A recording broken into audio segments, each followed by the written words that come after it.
Hey everybody, and welcome to the Startup Savant podcast. I'm your host, Ethan, and this show is about the stories, challenges, and triumphs of fast-scaling startups and the founders who run them. Our guest on the show today is 𝙎𝙩𝙬𝙧𝙩𝙪𝙗, founder and CEO of Pelly Post, a print-on-demand photo company focused on serving families of incarcerated individuals across the U.S. Joe and his mother Becky started Pelly Post in 2016 after a situation that made them both painfully aware of the problem that disconnected families face. And there's quite a bit more to this story, but I'm going to let Joe tell it because he's going to do a lot better than I am. Before we get started, I want to remind you that we are in a challenge to get 100 reviews by episode 100. And audience, folks out there, you are basically our Obi-Wan because you are our only hope. So if you want to help us out, head over to Apple Podcasts or Spotify and leave us a rating or a review. All right, let's jump into this episode with 𝙎𝙩𝙬𝙧𝙪𝙗 of Pelly Post. Joe, welcome to the show. How's it going, Ethan? Feels good to be here. Hey, I'm doing great. I'm excited you're here. I'm excited to have this chat. And I know that this story is such a good story, and I'm super excited to have you on to tell it. But before we jump into the actual story of how this business started, can you give us a little bit of a primer on what Pelly Post is and the problem that it's solving? Yeah, absolutely. So Pelly Post is a mobile app that lets friends and family send printed photos to their incarcerated loved ones. So essentially you could think of us as kind of a Shutterfly-esque, but for those that are incarcerated and serving their families on the outside. That is a pretty buttoned up response. I love that. All right, so let's not tease anybody anymore. Let's just jump into this story. Can you give us the background, the inception of Pelly Post? Absolutely. So back when I was in college, my mom, she was actually incarcerated in a prison in California. So while she was inside, your world changes when you're inside. You know, it's different, things you have to navigate. So on our phone calls, she would always tell me, Joe, send me pictures. That was her link to the outside. But, being a full-time student, I was an intern, life gets in the way. So you have to, make time to go to Walgreens or CVS, wherever you get your photos printed these days. So one day, she was like, I want pictures. I got a new car. She wants all of that. So I looked down at my phone. I was like, man, wouldn't it be awesome if I could just, tap all these pictures? I have thousands of pictures on my phone. Wouldn't it be nice if you could just tap and they would go directly to the correctional facility? So then started thinking, and that's essentially how Pelly Post was born. That's a pretty good story. I think that it's really important, that, a founder be connected with the issue that they're solving. It doesn't always necessarily have to be, their own issue that they have had their entire life that they're solving or something like that. But it's important to have that connection that's going to give you the drive to solve the problem. Do you know, is this the only company, or at the time that you started this, and I think it was in 2016, was this the only company that was offering any sort of service like this? There was another company out there, so it was a little discouraging. I'm like, man, somebody's already doing this. And I'm sure a lot of people out there looking to start up are like, oh, I have this great idea, but chances are somebody is already doing it. It's a matter of, I looked at the company and I was like, man, they're doing this, but I can almost do it better. I think we can do it better. We can improve on that. So there was one company out there, and then we just took that and were able to make changes and make it better and grow it to what it is today. So it was a little discouraging to you when you saw that there was, some sort of competition out there. I think that there's kind of this idea that if you look out there and there is competition, that kind of helps to validate the idea that like it's there, somebody else is making it work. But yeah, it can definitely be intimidating to say like, hey, there's already this company, they're entrenched, they have the relationships, they have a head start, they're going to make it work. But I think that seeing one other company really kind of doesn't spell doom for your company. It really kind of shows that there is an opportunity, but it's not super saturated. So I like that you went ahead and got started. What were some of the things? I know that you're completely bootstrapped. So what were some of the things that you like? What was the first step once you had this idea and said, I'm going to do this. I see this other company. We can make it better. What were the first steps that you took to move in the direction of building this business? So yeah, the first step, definitely, I needed to validate. I needed to make sure, like, okay, there's something here. You know, I saw the competitors out there. They had been funded, I think, $1 million at the time. So I'm like, you know, I need to try this, see what works. So before there was a mobile app, before there was what there is today, I launched a really clunky website to test it out there and just put it out there on the web. And what I actually did was I donated, or I gave pieces of paper like stationery. I sent that in to some people that were incarcerated, but it had our logo on the bottom. And I said, go to pelipost.com to get photos, this and that. And then, you know, I waited, and then one day a user popped up, and then another user popped up. So that month, I think we added probably like 20 users, which is not, you know, huge, but it was like, for an entrepreneur, when you see that first user come in, let alone pay for a service, you're like, wow, this is great. Like, so much motivation, such encouragement there. So that's kind of the early stages of how we started to really feel out and test to see, hey, we got something here. Yeah, no, that's awesome. And you preempted a question that I had of how you were acquiring your first customers, and that is probably, you know, it probably feels like a long time ago, because at this point, I mean, what have you delivered, more than like 20 million photos to folks on the inside? Yeah, it's 20 million photos so far and counting. So every day we're printing about, I want to say 20,000 photos a day are coming off our printing press here at our Tampa location. That's amazing. That's awesome. Yeah. So it's been a journey, definitely. Yeah. So actually, you mentioned something else that I want to talk about. We spoke just a little bit before this call a couple of days ago. And this was something interesting to me. I would have thought that you guys would have been using kind of like a third-party service to print the photos, and then maybe taking care of the fulfillment or vice versa, or something like that. But you guys really take care of this entire process from beginning to end. Is that correct? Yeah, absolutely. We have a full production press here at our fulfillment center, like I said, in Tampa, Florida. But yeah, like, because we started out that way. When we were in the early days, I got that first order and I'm like, great, what do I do now? Like, I need to print these photos. So I would go to Walgreens, print them out. But as time goes on, you have to know the dynamics of your industry. And so you start to realize, in our industry, every correctional facility has their own rules, regulations, limits on photos. So you have to be able to control that as a company. So that's where we invested in our printing capabilities, and having control of that ensured that our customers' photos were actually getting delivered, not being returned or rejected by the correctional facility. So is this a case of, like, I don't know where it was printed, therefore I don't know, you know, what is on or in this piece of paper, this envelope? Is that kind of the kind of red tape issue that you had to deal with there? Yeah, definitely. I mean, you know, you have to understand that people use photos and mail as a way to smuggle in contraband to correctional facilities. So, you know, sending in photos from another third party or whatnot, you lose that control versus building up that credibility of, hey, these came from Pelly Post. We know they're good. That was ultimately our long-term vision, was to build that credibility amongst our customers and amongst those that are incarcerated and the correctional facilities themselves. So that was one of the big decisions there to pursue strategies. Was this something that you ran into personally? I mean, did you have a facility kick out a set of photos, or was there another issue that you ran into that kind of like highlighted this problem?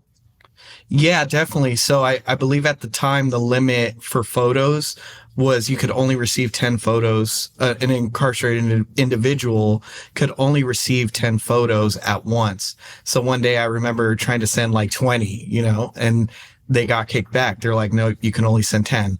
So then you would try again. Oh, no, you can't send a picture like of just my face, because people can do different things with the headshot, make an ID card and so on. So all these different nuances that you have to navigate, and it's different for every single facility. And there's about 4,000 in our database, 4,000 correctional facilities across the United States that we have to navigate around. So yeah, it's really amazing to me that, it doesn't sound like there's a ton of standardization between facilities, even at the different levels at which they're operated. And I want to talk more about that database here in a little while.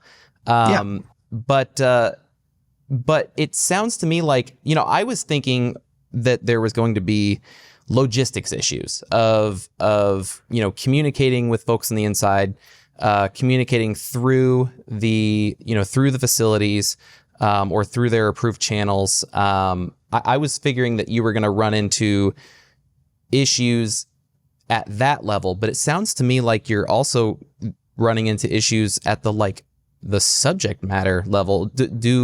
Are these images, I guess it obviously depends on the facility, but are they being viewed by folks at the facility before they can go to the incarcerated individual? Oh yeah, 100%. So that's another thing you have to learn within this, new world of being inside. You realize that there is no expectation of privacy when mail gets sent in, except if it's like legal mail from like an attorney or something like that. It's privileged communication. But anyone sending photos inside, letters, it's all viewed, open, inspected. Content is, viewed by correctional staff in the mailroom. So and it is like if a photo is rejected, they could kick back the entire order. They could kick back one photo. It really depends on the facility. So that's why we really do our best to ensure that all the photos are in compliance, on our end before we send them off, to ensure that they're delivered. Because we know how important it is to, stay connected with those on the outside and the inside. So, yeah. Right. And I think some people out there might be listening and saying like, hey, what does this really have to do with, with me and my business? And I think that the, if they're not printing photos, if they're not sending, photos or other items to, to folks in the, in the system, they're not maybe running into these types of issues. But I think that if you run a business, if you start a business, you are going to run into problems, and you're just going to have issues, and being able to get creative and to solve those issues is what business is. And so I'm wondering now, you've been doing this for several years. What's the rate at which you end up getting, things rejected based on either, someone doing something incorrectly or working with a new facility where you all don't know the process yet?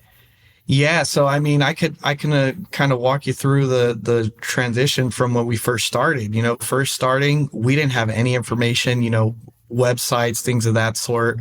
So it was a lot of, trial and error, people sending, getting kicked back, and adapting. But as time went on, we're like, you know what, we have to really manage this database, because we can become that resource for people that this is a new world for everyone. So being able to display rules, photo limits for every single facility, that's pretty much our bread and butter, is that we can definitely ensure photos get there without, violating any facility rules and whatnot. But yeah, I mean, it is definitely trial and error, but as long as you're taking those errors or those setbacks and you're learning from them, that's ultimately what decides, personally for me, the success or being able to grow the business through those hard startup years.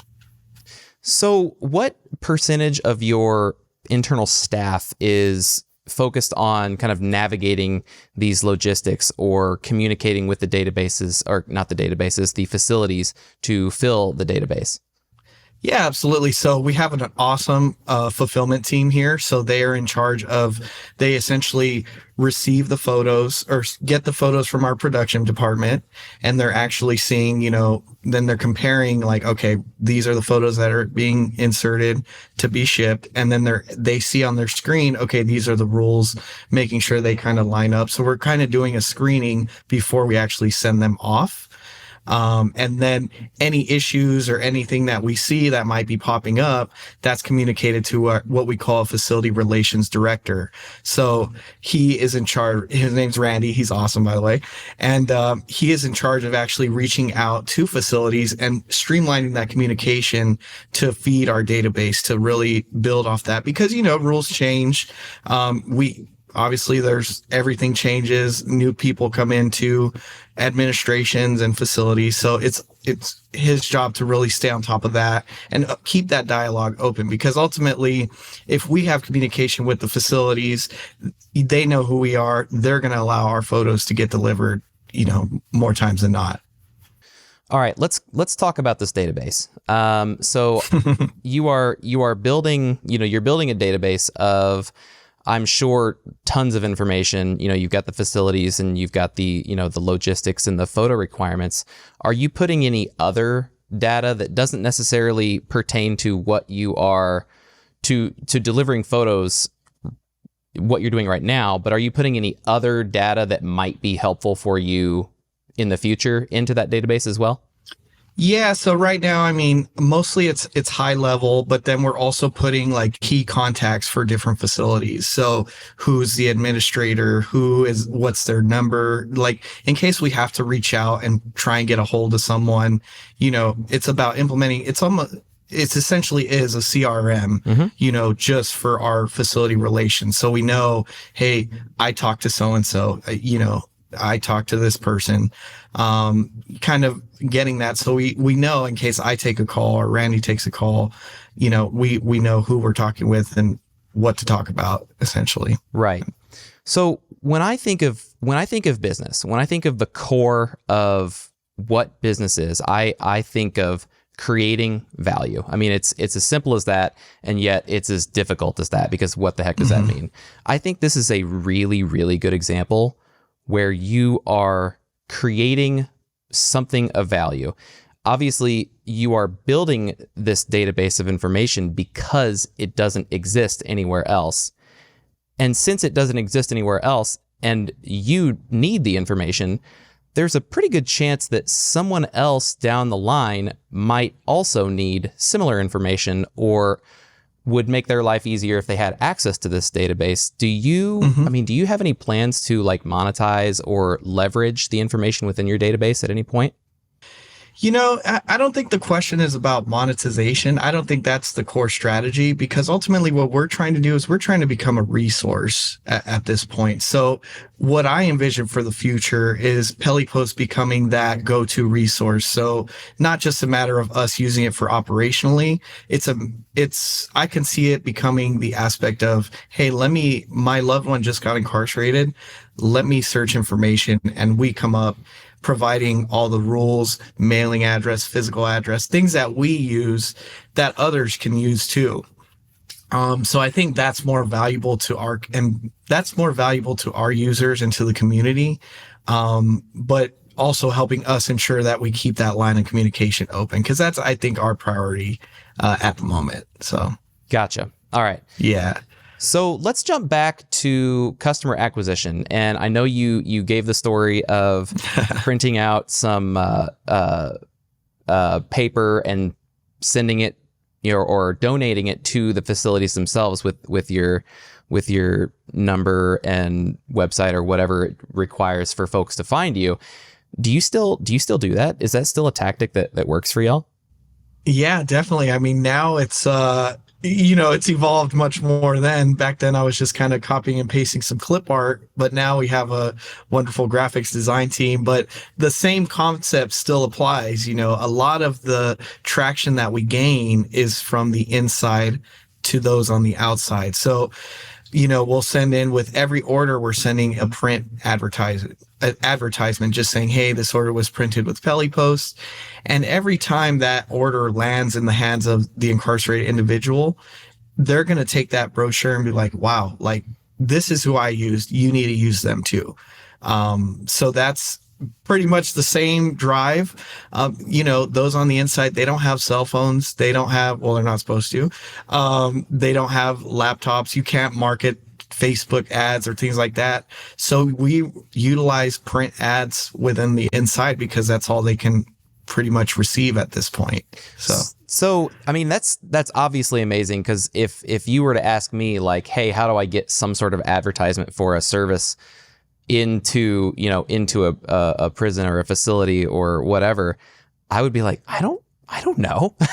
Like that's not something that I think of. But so you've kind of got two sides of this market, though. You've got the folks on the inside, but you've got the folks on the outside. And so my initial thought is, hey, go to the folks on the outside, because they actually, have the ability to like see things and take action on stuff like that. But you going to the inside, I think that's pretty genius. Yeah, and it's all about knowing the dynamics. This is the experience that I had personally with my mom being inside, so that kind of gives me that advantage. By the way, she actually is our chief operating officer now, so she actually oversees all of our production, which she's amazing. But it's all about knowing your market and the dynamics of it, because if you really look at it, those on the inside really drive the decisions for people on the outside when it comes to sending in, photos, letters, things of that sort. So if you can, win over those on the inside, and they're telling telling friends and family, you're just reinforcing it with traditional marketing on the outside. So you're kind of getting both sides of it. Yeah, and translate again this to a business that isn't dealing with this clientele. It's find the decision maker. I drove. I was out on the bike the other day, and I drove by a Harley dealership, and I wasn't gonna stop in because I don't have anything to do there. But on their little sign, they said, "Don't worry, your wife called and said it's okay." And it's like, man, they figured it out. That's probably their number one, reason that people don't buy, or that they say they don't, is, I gotta run this by the wife. And so this is the same thing. You're putting it into the hands of the people that are making the decisions. So that's absolutely genius. And I know that you all also do quite a bit of social media stuff, and I'm assuming that is focused for people on the outside. Is that correct? Yeah, correct. So we like to showcase, our company culture. We like to show that we're real people here. Like, we're not just random, in a closet or a garage printing photos. We're an actual team here. So that's what we like to showcase on social media, as well as the fact, how we get involved with different causes, philanthropy, things of that sort. So yeah, we like to show all that off on social media. Gotcha. So it doesn't sound like it's like direct ads of like send photos to the people you've got. It sounds like it's more indirect in just like kind of brand building. Is that accurate? Oh, absolutely. Yeah. We have Motivational Mondays. So it's like just sending a motivational quote to our users on a Monday. It's not, hey, send photos, like send with us. Like, it's none of that. It's, content that they can actually use or appreciate. That's the goal of our social media. Absolutely. How has that social media strategy changed over the past couple of years? Obviously, your business is changing, but the kind of rules and ways that the social media platforms operate has also changed quite a bit over the past couple of years. How have you specifically had to keep your strategy up to date? Yeah, I mean, obviously I'll use, Facebook or Meta, they went through some changes with respect to privacy and all that. We all know what happened. So it's a matter of just taking their rules and kind of playing by it, unfortunately. But it's also being able to identify other platforms, and the big one is obviously TikTok. So TikTok is a big one that we're really building on. I have to shout out Caitlin. She's our social media coordinator. She does amazing on there. But yeah, so it's just a matter of, navigating those different rules, algorithms, playing by their rules, unfortunately. So as far as a marketing standpoint too, paying for those types, it's becoming more and more difficult to really target your audience. So unfortunately, it's just the name of the game with social media. Are you finding those actual like paid advertisements to still be profitable? They are profitable, definitely. It takes a lot more work to get it to that point though. Just trying to find that audience, trying to find, how to target. But ultimately it comes back to just organic, genuine content, just a video of us, working or, just a happy birthday. I know we did a TikTok where they used M&Ms, because those on the inside, if you don't have makeup, women, they don't have makeup, they use M&M coloring to actually do makeup. So yeah, go check out our TikTok. You could see it. It came out really great. So things like that is what really connects with our audience. So, I mean, you can pay ads, things of that sort, but I'm finding that people are becoming a little more weary of those paid ads. It's all about being genuine. It's all about putting out content that people actually want to watch. So how are you measuring success on these different, either the ads or the posts or the campaigns? Yeah, I mean, definitely just looking at, is it producing, engagement? Like, are they liking the post? How many people are seeing the post? And that's becoming another challenge, is trying to get more people to see your content without having to boost it, because, ultimately social media companies are out there to make money. So, you'll get X amount of people to see it, but if you want more people to see it, you'll have to boost it. So we try and find that fine balance, but overall, I mean, I think it's going well. Well, I'm glad to hear that that things are continuing to work, because I know this is obviously a changing landscape, and I don't see it stopping. The change will probably all just accelerate faster and faster. Absolutely. All right, let's talk about family. And I know you mentioned Becky. We know you're the CEO. Becky's the COO. Your wife, Natalie, is the CMO. And I want to ask this question as openly as possible. How is it running a business at this scale with your family? I knew this question was coming, Ethan. Oh, yeah. I have to ask. No, it is, it is. I'm not going to sugarcoat it. It gets challenging at times. To separate personal and professional. We have to ensure when we come in the office, it's ensuring that we're professional. We all have our opinions. We all have different ways, but ultimately we need to, I'm the CEO. She's a CMO. Becky's the COO. So, it's all about ensuring that there's boundaries within personal and professional. So, but it does get challenging, Natalie and I, we work together, then we go home, and trying to just, almost like decompress and become husband and wife, it's challenging, but, I give a lot of credit to Natalie for, it's not easy dating or being married to dating, we dated, married, to an entrepreneur. So I give a lot of credit to her. She is definitely, helped me become the CEO that I am today. So yes, we all entrepreneurs can be handfuls. That's for sure. Yeah. Oh, that's a nice way to put it, for sure.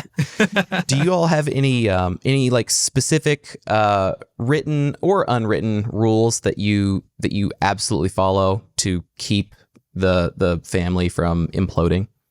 Yeah, I mean, nothing really written in stone or anything, but we kind of understand that, when we leave this building, things could get heated, especially, when strategy and, we may not all agree at once, but when we walk out of this building, we hug each other. We're family. We're, son, mother, wife. We're all a family, and then when we go home, it's, we're doing family things. Me and my wife, me and Natalie were just there watching TV, trying not to interact with our phones or whatnot. It's kind of just making that our time, which is crucial. You have to do that, because if not, you can't let the the business consume that personal relationship. Definitely not. So have you all ever run into any issues with non-family member staff that have stemmed from the family dynamic in the business? You know what? No, I haven't come across that, because for the fact that we keep it professional in this office. You know, we it's not like me and Natalie are over there, you know, hugging each other or anything like that. It's like, nope, she's the CMO and I treat everyone the same. They're an employee at this company. So I hold everyone accountable to, you know, our goals and whatnot. So, you know, that's how it has to be. And I like it that way personally. So, yeah. Equal fist fights between everyone. No discrimination. Yes, that's it. No discrimination. We're all on a level playing field when it comes to that, professional versus family. Nope. I only see my staff members and my team. I don't see anything else besides that. Perfect. All right, let's talk about which is a skill that you just have to learn. That was an acquired skill. Like I learned that because before it's like, oh, I feel bad. I don't want to say something, but now it's like, nope, this is how it's got to be. So yeah, actually, I want to dig into that. Is it an outward way that you act, or is it kind of like an inward feeling? I mean, it's probably a little bit of both, but like, what do you feel like the biggest change was between when you didn't feel like you were, you know, had a super strong handle on the family dynamic in the business versus the time when you do have that skill? Yeah, that's a good question. I mean, from the internal, it was struggling with, man, I don't want to say this because it's going to hurt or it's going to, she's going to disagree with me or he's going to disagree with me. So, but after that, you have to learn that, you know, you're the one in charge. You have to make the decision because ultimately I'm making the best decision that's going to benefit everyone else, you know, and I'm thinking I'm making the decision that's going to benefit everyone else. So me holding back and hampering that decision making is just hurting everyone else. In the long run. So that's kind of the realization that I came across. Gotcha. And I worked on personally. All right. So let's talk about the future of Pelly Post, the expansion, the plans that you've got. Are you more focused on growing the core photo delivery service to, you know, more users, more facilities, more of the same, and just kind of like building yourself out that real hold on the market? Or are there other directions that you're looking into that make sense to build out? Yeah. So with respect to our products, like I said, we are a full production printing press. So we've just expanded our product base beyond just photos. We're able to do greeting cards. We're actually partnered with facilities to allow photo books as well. So we are able to kind of innovate and create more product offerings that comply with facility rules. We're also adding the ability to write letters. So that's a big one that we want to really be able to serve because pictures are great, but you know, I want to be able to write an entire letter to keep that communication line open. But as far as the big picture, you know, I alluded to it earlier. I want us to become the resource for this community that's going through this really challenging time, because I was there. I went through that challenging time personally. So, you know, I ultimately look at building a forum for our users so that they can go on there, exchange information, doing a podcast. You know, we want to do a Pelly Post podcast for our users to give information that they can use to help navigate this difficult time. So I think that is definitely where the future is becoming, is just being that online resource, to connect this community and to keep the communication lines open. The Pelly Pod. That's the Pelly Pod. That's the name of the show. That's it. There you go, Ethan. That's it. Boom.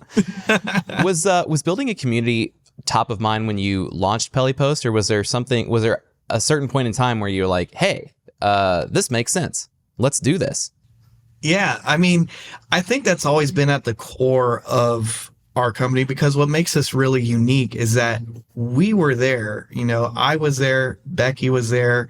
We've gone through this struggle. So we understand the importance of photos and what they mean to somebody on the inside. If you ask Becky, she'll say it was the fuel in her tank that kept her going through her sentence.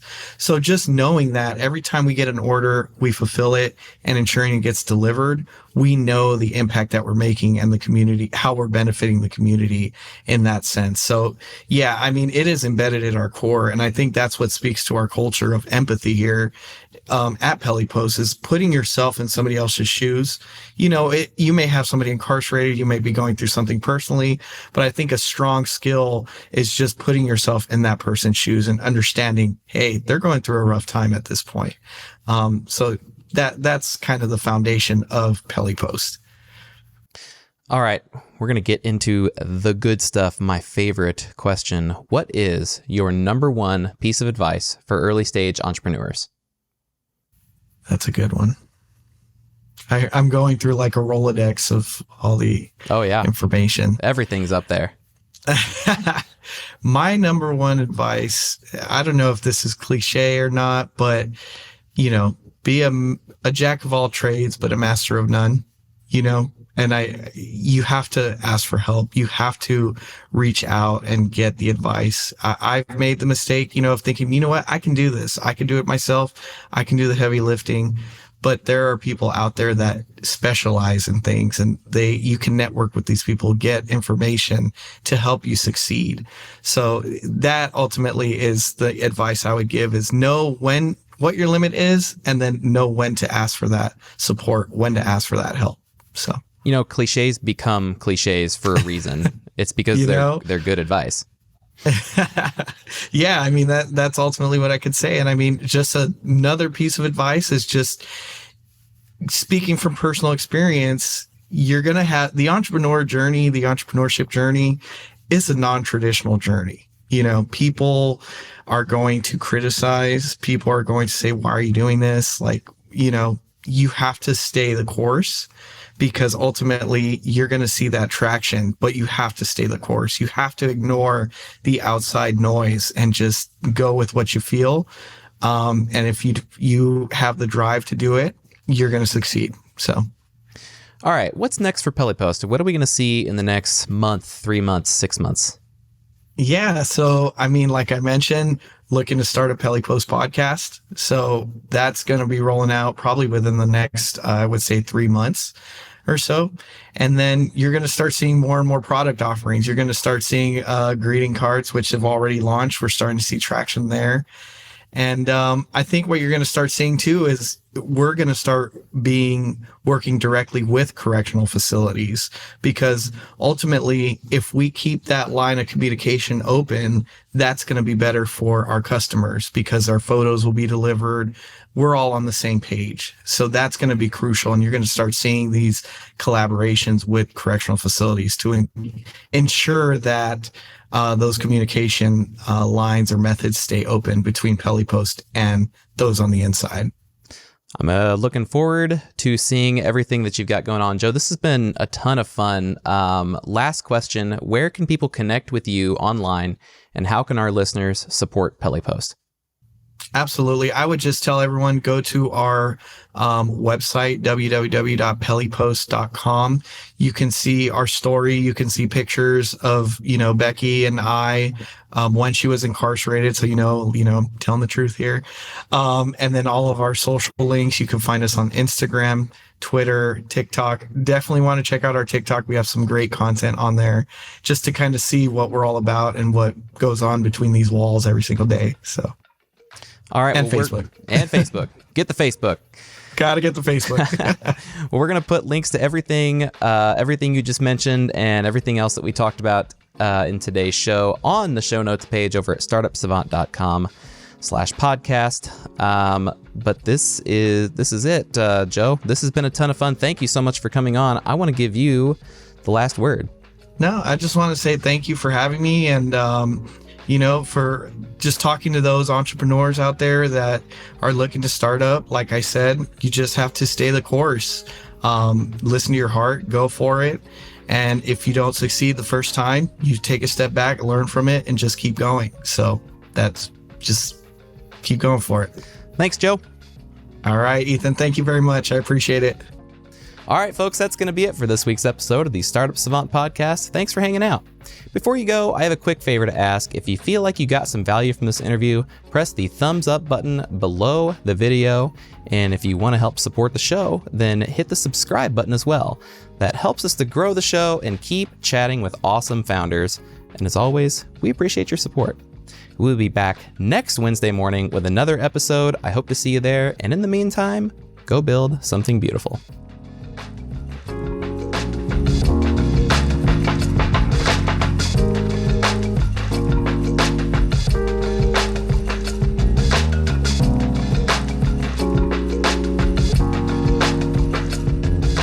The Startup Savant podcast is produced by 𝙎𝙗𝙙𝙧𝙪𝙤.